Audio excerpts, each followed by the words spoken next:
Nilady ny krete masina ry kristianavana dia arak'izay voalaza teo sy ny teny fanokafana dia hoe mampahatsiahantsika fa Andriamanitra dia fianakaviana miaina ny fitiavana sy ny fifandraisana lavorary, modely amin'ny fitiavana sy ho amin'ny fiombonana.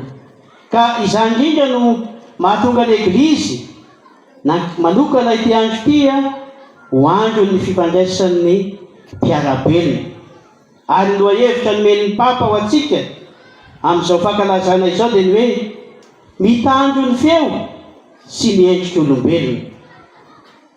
Ambaran'ny Papa Léon 14 fa lisan'ny singa mamaritra ny maha-izy azy antsika olombelona ny feo sy ny endrika, ka noho izany dia mila ajaina sy mila arovana mafy. Mahatsapa manko ny Papa Ray Masina fa amin'izao firoboroboan'ny teknôlôjia, fa indrindrandrindra ny saina voatran'olombelona osika na ny intelligence artificielle dia tandindomindoza ny maha-izy azy antsika olombelona. Tandindomindoza satria toa mitady ho velona ihasina maha-olombelona, mitady ho tonga toy ny endriky ny masinina na robot, tsy misy fanahy, tsy misy fihetsem-po ny olombelona. Maro no miara-mipetraka ny tokantrano, ny fianakaviana, ny ray aman-dreny sy ny zanaka ao anatin'ny tokantrano anankiray, nefa dia tsy mifankahita akory matetika. Very ny fifandraisana tena izy sy ny fiombonana, na dia ao an-trano aza dia amin'ny alalan'ny telefônina no mifandraisana. Misy vazivazy zay hitako tao amin'ny Facebook indray mandeha fa mahatonga saina le izy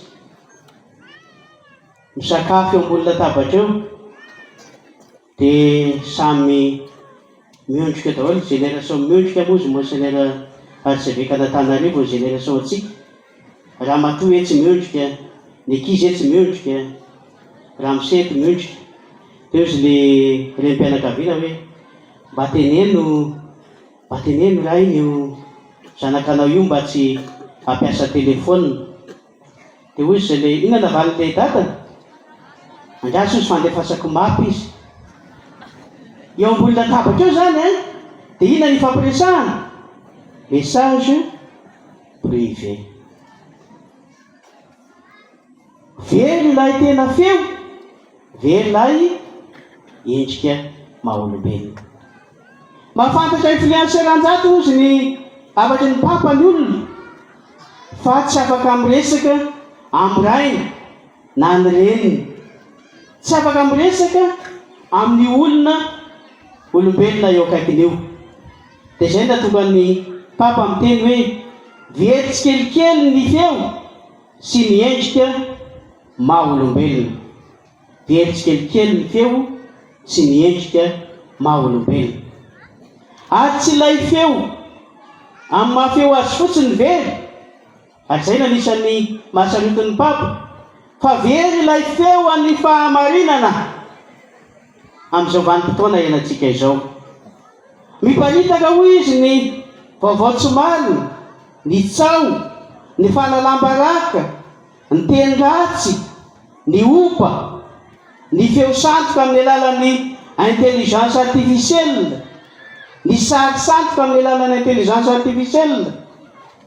Fa ireny rehetra ireny hoy aza dia mamono ny maha-olona avokoa, mamono ny maha-olona avokoa. Ka izany no anambarany ny Papa sy anentanany antsika,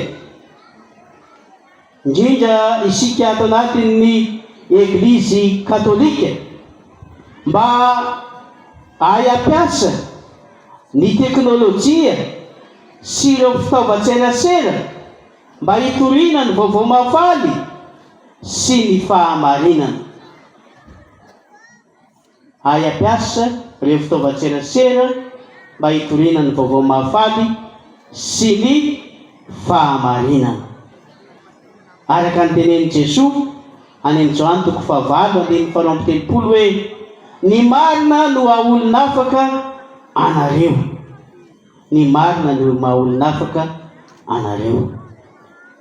Noho izany dia izany no anentanan'ny Eglizy antsika fa tokony ho mpitondra fahamarinana, ho mpitondra fihavanana, ary indrindra hampanjaka ny fanajana ny hafa ireo fitaovana izay ampiasaintsika sy eo ampelantanantsika.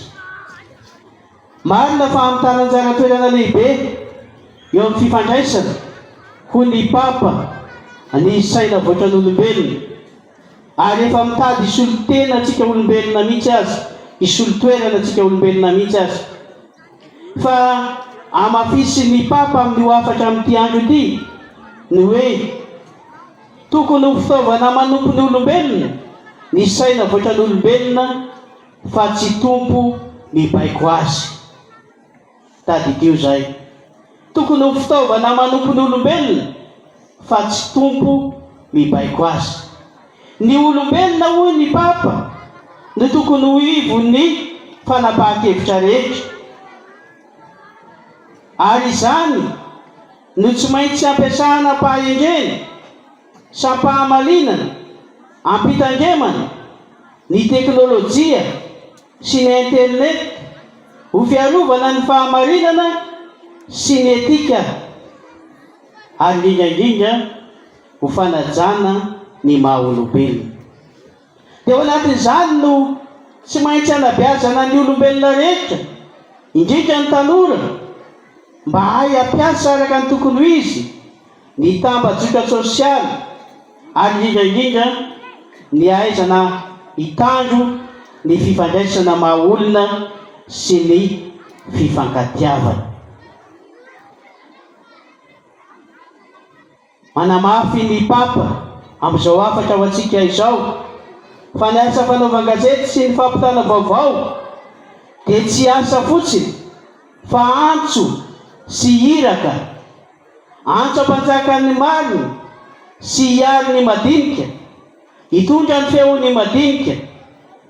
Izany no andraikitra tsy adity miandry antsika, tsy ny mpanao gazety ihany fa isika tsirairay havita batemy no antsoina sy iraina amin'izany.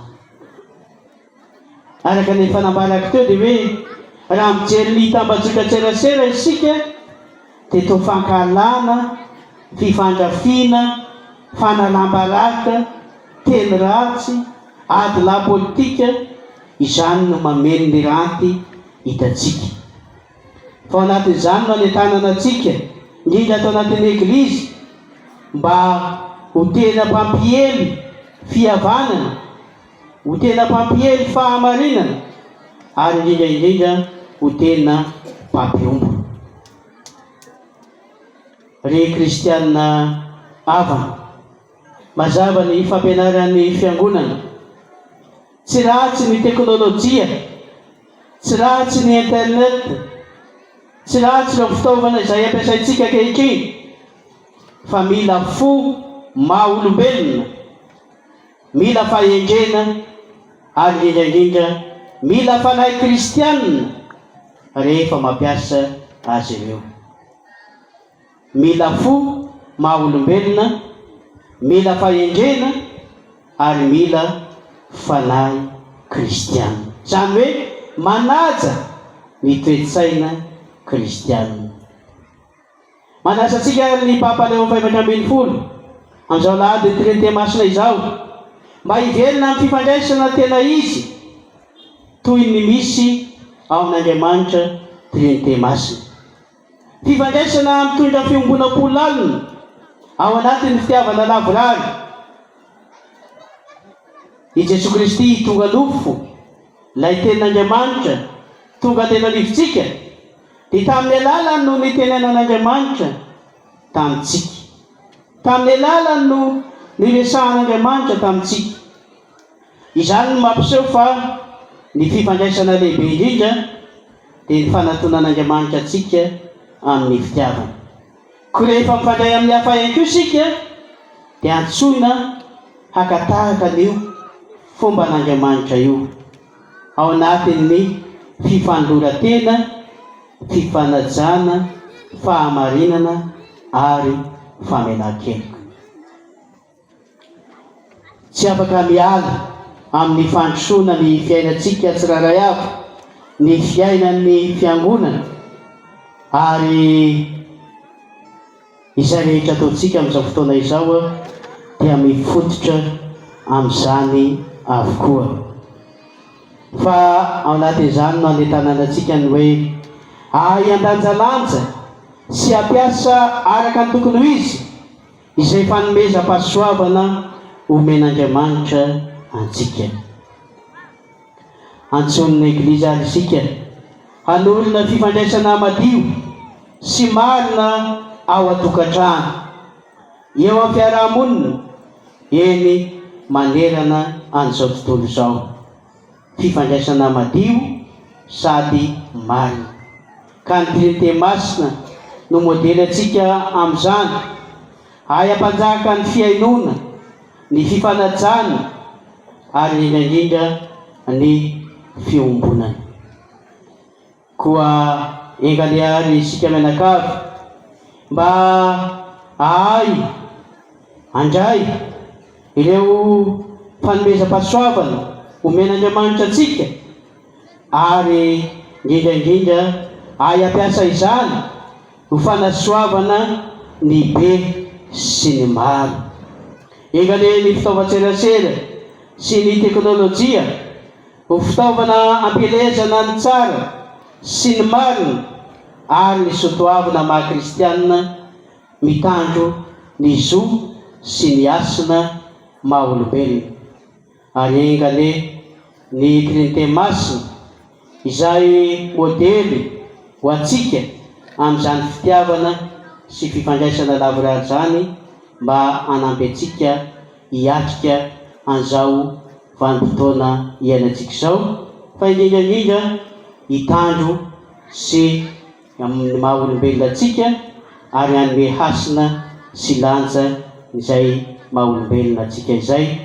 Fa endrika Andriamanitra isika, zanak'Andriamanitra isika, ka mila mifanaja, mila mifankatia, ka andeha ho ampiasaintsika hitoriana an'izany fahamarinana, fitiavana sy fifanajana izany ireo fitaovan-tserasera izay omen'Andriamanitra ho ampiasaintsika. Engale ary ny vavaka ataontsika homban'ny vavaka ataon'ny Masina Maria Virjiny hanampy antsika hiaina ho vava-olombelona maha-kristiana antsika eo amin'ny fiainana andavanandro amin'ny fifandraisana amin'ny hafa ary eo am-pampiasana ireo fitaovan-tserasera sy fitaovam-pifandraisana. Amen. Miantso anao mba ekeo ny vavakay mitanao. Izany mira ataontsika manelanelana ny ranom-bavaka.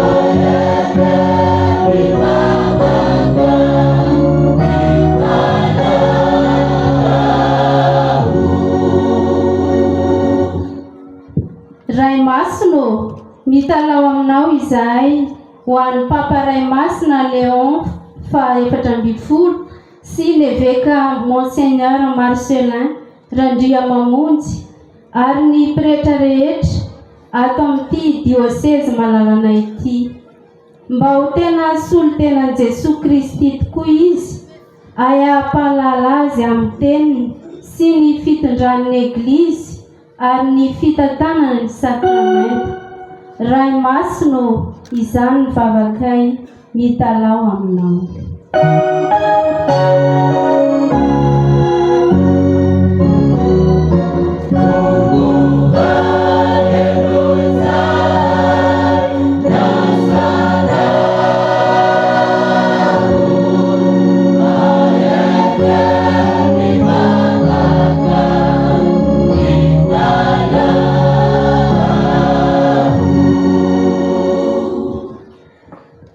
ray masina hitanao aminao izahay ho an'ireo mpitondra vahoaka arangofo mba higotsahany ny fahasoavan'i Jesosy zanakao sy andre ny fitiavanao Andriamanitra ray izy ireo, ka na tsy mazava aminy aza ny finoana kristianina mba ho ampino ny fahasoavan'ny fanahy masina izy, ka ampiray ny vahoaka amin'ny fahamarinana sy ny fitiavana marina mba hiadana ny ambany lanitra rehetra.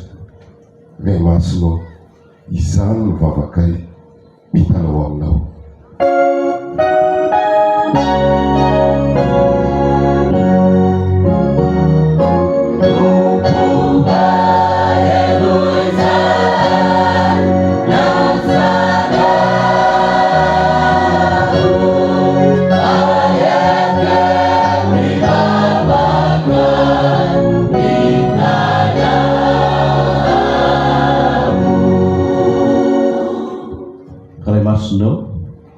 Mitanao aminao izahay ho an'ireo mbola tsy mahalala Andriamanitra marina sy ho an'ireo mbola mitotototo diso lalana mitady azy, mba hiseho aminy Andriamanitra ray ary mba asehon'izay rehetra efa mino na amin'ny teniny na amin'ny ataony fa miaraka aminy tokoa Andriamanitra.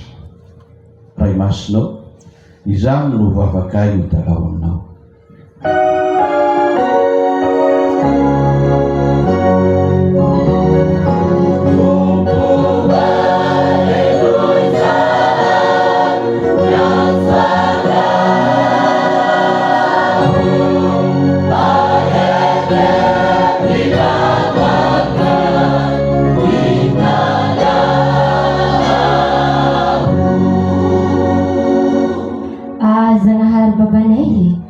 Tegna mitanao aminao zahay ho an'ny fifandraisana ny mpiarabelona izay mankalaza fa tsaotam-polo taonany ndraiky ireo mpiasa ny tandrena mampizahana katolika jiaby maneran-tany.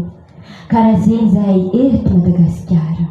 Irariana mba hiditra am-ponay ianao, agnazava jerinay, biaka mba tanteraka amin'ny fo madio asanay ty.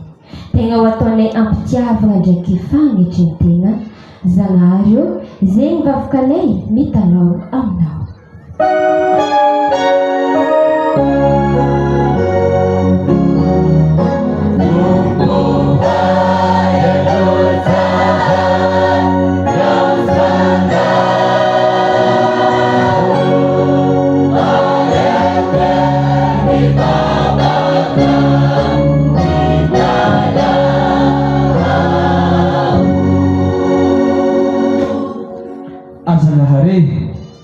Paul mangataka aminao foana zahay amin'ny radio katolika jiaby maneran-tany. Indrindra moa fô itohony radio katolika Mazava-Tsinanana na ny radio Rakama tohony zegny zay mankalaza ny 520 taogno namoronana ananjy akato amin'ny diocèse ny Farafangana. Engany moa zegny mbo hiroborobo foana ny fitoriagna ny vaovao mafaly aminanjy akao. Ary enganeko moa zegny mbo itohony radio tianay be tohony mbo ho tegna hampifamindray ny mpiarabelogno marina. Azagnahary zay vavakaneke tandrinesinao zay hoe.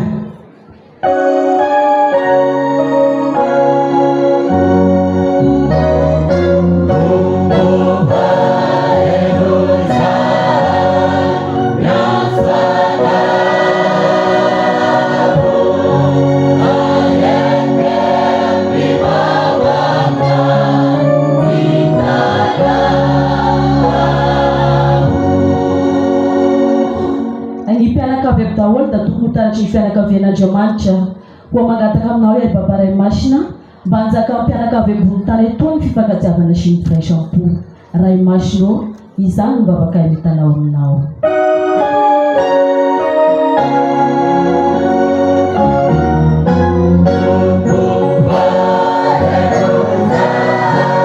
Fanahy masina ampiraisy ny fitiavana lavorary amin'ny Trinité masina. Ampio izay akatahaka izany fitiavana izany, ahitany olombelona rehetra ny fitiavana ho Andriamanitra, mba iarana isambatra mandrakizay velona amin'ny fiainanao, izay Andriamanitra velona tsy manjaka mandrakizay mandrakizay.